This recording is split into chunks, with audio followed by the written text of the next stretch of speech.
Yeah, feels really nice. Yeah, like you said, I've been leading the points list for a long time, and so to come in here with a lead is, it's nice to play the way that I did and be able to finish off the right way.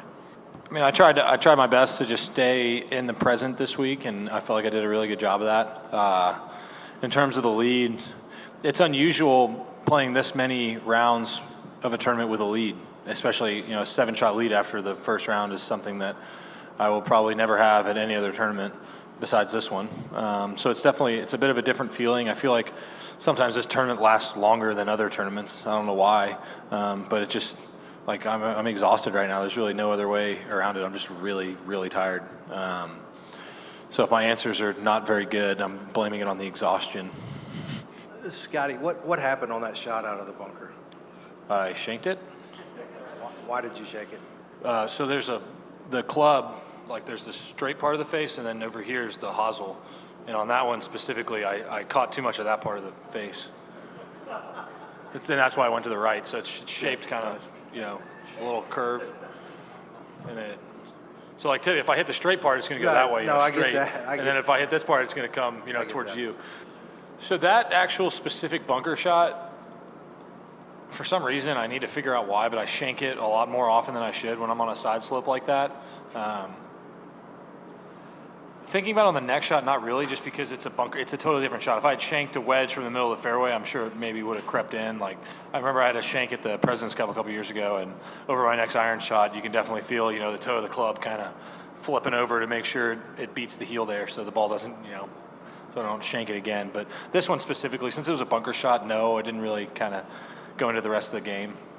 But if it was like normal wedge shot from the middle of the fairway, then yeah, I think probably would have been a bit more challenging to overcome. I mean, if you can describe it in words, more power to you, because I don't think I can. It's been a long year. It's been a very fun year. I think emotionally right now I'm pretty drained. So I'm looking forward to going home and getting rest for a week or so before I start prepping for the President's Cup, because that's a tournament that I really want us to go out there and win. And so, I really don't know how to put it into words. It's been a very eventful year, but it's been a lot of fun. You have the really just the one weird spot there at Valhalla, which I just don't really know what to say about it. But everything else has been pretty special.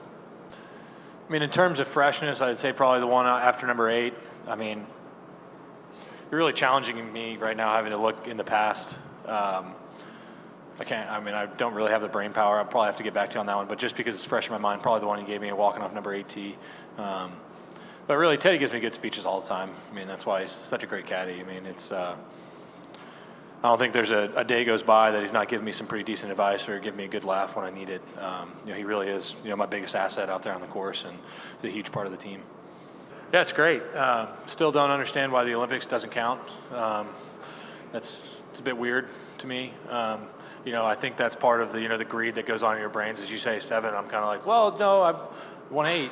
I won the Olympics in the middle of the year, and for some reason it doesn't count as an official PGA Tour win. It counts the same as, no offense to the Hero, but it counts the same as the Hero World Challenge in the grand scheme of things. But overall, I mean, it's been a great year. I'm proud of the results.